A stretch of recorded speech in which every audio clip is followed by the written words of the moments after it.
Selamat malam, Bapak, Ibu, dan teman-teman sekalian.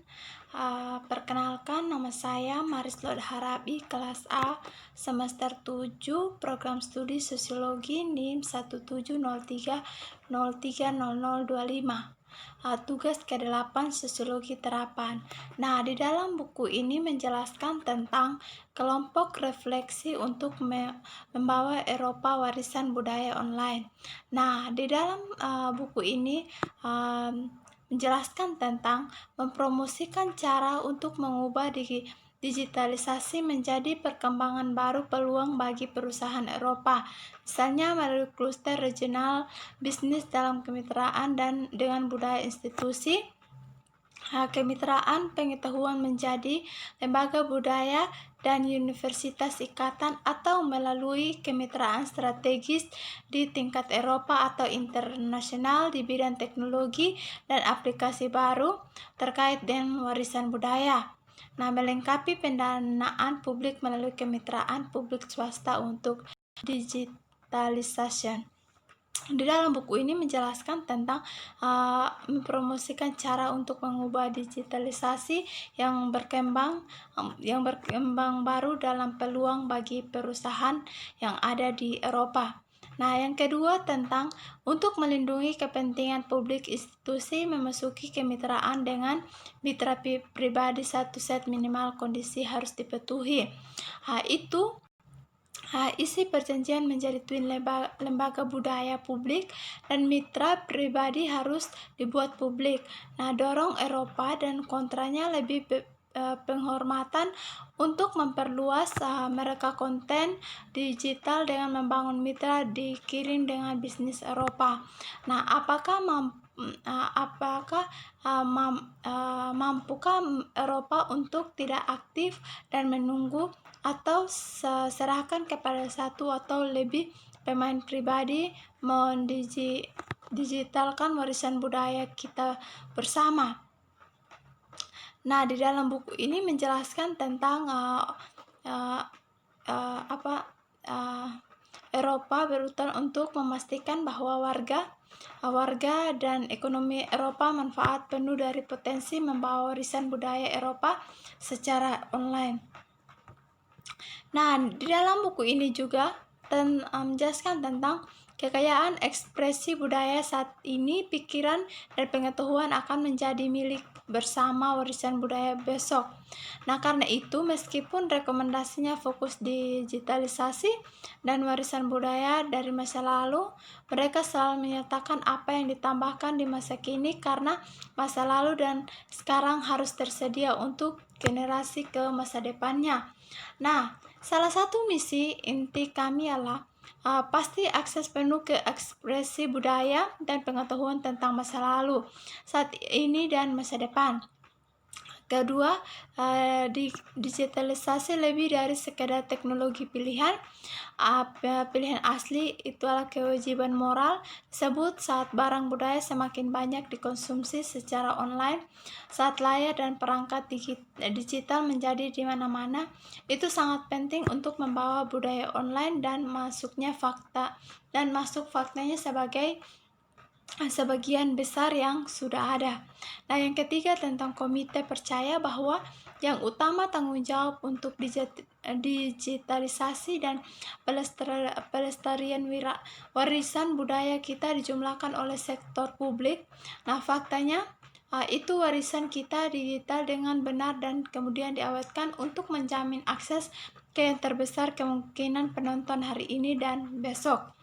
Nah, di dalam buku ini menjelaskan tentang institusi budaya di seluruh Eropa memiliki mulai mendigitalkan koleksi buku mereka, koran, peta, pasangan suara dan video, manuskrip, foto, dan museum objek, dan membuatnya tersedia secara online. Nah, sebagian karya digital ada di domain publik satu yang tidak lagi dicakup oleh kekayaan intelektual. Mereka bisa di sana ke depan pada prinsip dapat diakses dan digunakan untuk gratis oleh semua orang.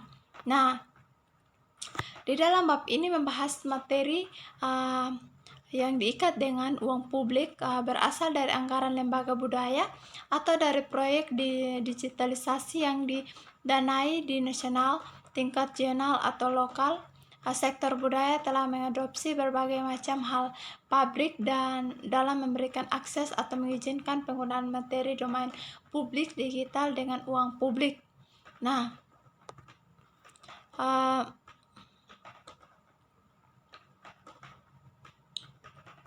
beberapa institusi jelas menunjukkan hal itu materi berada di domain publik. Nah, mereka izinkan akses gratis dan unduh sebelum pengguna non-komersial.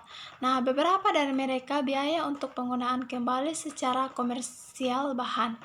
Nah, saat pengguna mengunduh materi, maka diminta untuk mengkonfirmasi itu. Mereka akan menggunakan materi hanya untuk non-tujuan komersial.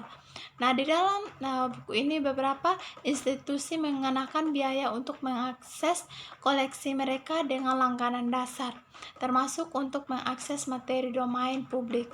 Nah, satu institusi biaya untuk melihat sejarah materi berdasarkan langganan selama beberapa jam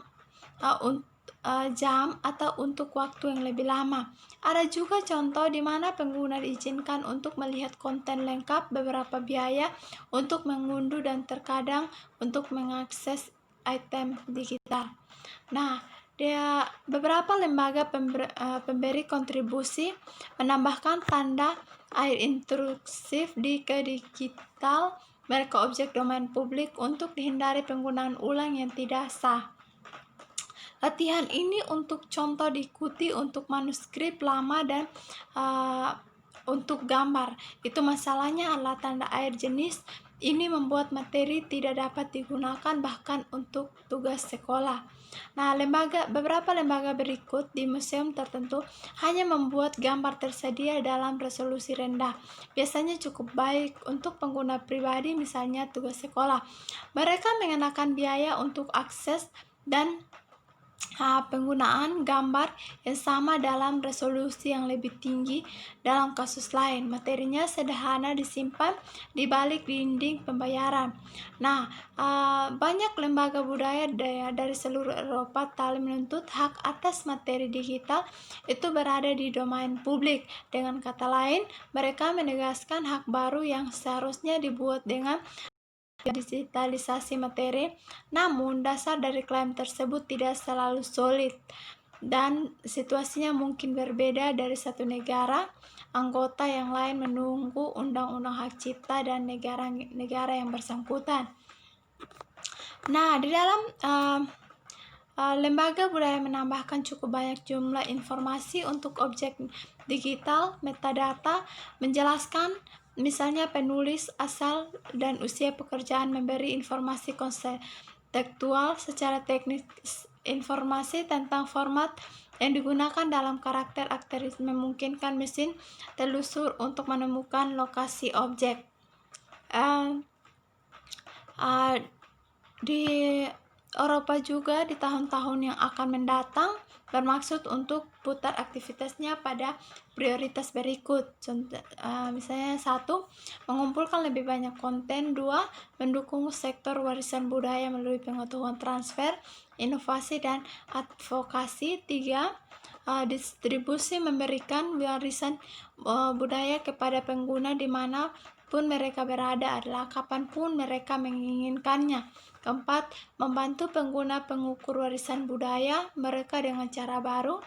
Pengetahuan tentang Eropa di kalangan Eropa, warga Eropa, guru, dan potensi lainnya pengguna masih sangat terbatas.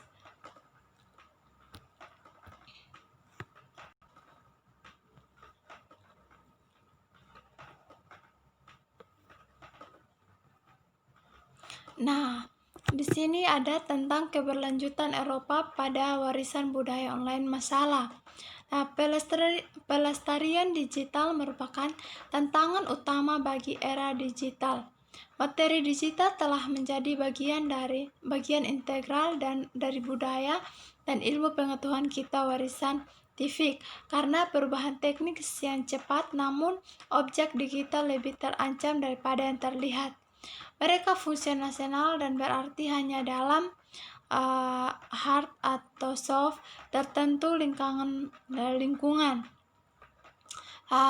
Ketika lingkungan ini perubahan saat rapusia, materi digital bermalas-malasan dan segera terancam oleh keusangan dan akhirnya karena kerugian.